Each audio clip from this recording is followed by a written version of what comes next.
Sir ನೋಡಿದೆ Tata Indica ಇಷ್ಟ ಅಲ್ಲ ಗಾಡಿ? ಹೌದು ಸರ್, ಎಷ್ಟು ಈಗ ಮಾಡಲ್ ಎಷ್ಟು ಗಾಡಿ?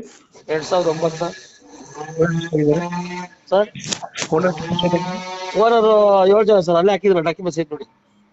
ಇನ್ಸೂರೆನ್ಸ್ ಎಲ್ಲ ರನ್ನಿಂಗ್ ಇದೆ, ಡಾಕ್ಯುಮೆಂಟ್ಸ್ ಇನ್ಸೂರೆನ್ಸ್ 8 ತಿಂಗಳ ತನಕ ರನ್ನಿಂಗ್ ಇದೆ ಸರ್. ಯಾವುದೇ ಲೋನ್ ಇಲ್ಲ ಗಾಡಿ ಮೇಲೆ? ಲೋನ್ ಇಲ್ಲ ಸರ್. ರನ್ನಿಂಗ್ ಎಷ್ಟಾಗಿದೆ ಗಾಡಿ? ಸರ್ ರನ್ನಿಂಗು ನೋಡಿಲ್ಲ sir. Tyre condition? Tyre condition ಚೆನ್ನಾಗಿದೆ ಸರ್, 2 ಹೊಸ ಇದೆ ಮುಂದೆ, ಹಾಂ. ಹಿಂದೆ 30% 40% ಇದೆ. ಎಷ್ಟು ಕೊಡುತ್ತೆ ಮೈಲೇಜ್ ಗಾಡಿ ಇದು? 20 ಬರುತ್ತೆ ಸರ್. 20 ಕೊಡುತ್ತೆ. ಹ್ಞೂ ಸರ್. ಇನ್ನು ಡೆಂಟ್ ಟರ್ಬೋ ಕ್ರಚಸ್ ಏನಿಲ್ಲ ಅಲ್ಲ? ಇಲ್ಲ ಸರ್, ಎಲ್ಲ ರೆಡಿ ಇದೆ. ಗಾಡಿ ಐತೆ. ನಾವು ಓನ್ಗೆ ಅಂತ ಮಡಿಕೊಂಡಿದ್ದೀವಿ ಹ್ಮ್. ಅದಕ್ಕೋಸ್ಕರ. ಫೀಚರ್ಸ್ ಗಾಡಿ ಒಳಗಡೆ? ಸರ್ AC ಇದೆ, ಹ್ಮ್ ಸೆಂಟ್ರಲ್ ಲಾಕ್ ಇದೆ, ಹ್ಮ್ ರಿವರ್ಸ್ ಕ್ಯಾಮೆರಾ, LCD, ಹ್ಮ್ ಫೋರ್ ಸ್ಟೇರಿಂಗ್? ಪವರ್ ಇಂಡ ಇಲ್ಲ ಸರ್, ಪವರ್ ಸ್ಟೇರಿಂಗ್ ಇದೆ. ಫೋರ್ ಸ್ಟೇರಿಂಗ್ ಐತೆ, ಫೋರ್ ಇಂಡ? ಹೌದು ಸರ್, ಪವರ್ ಇಂಡ ಒಂದಿಲ್ಲ. ಟೈರ್ ಕಂಡೀಷನ್ ಇದೆ?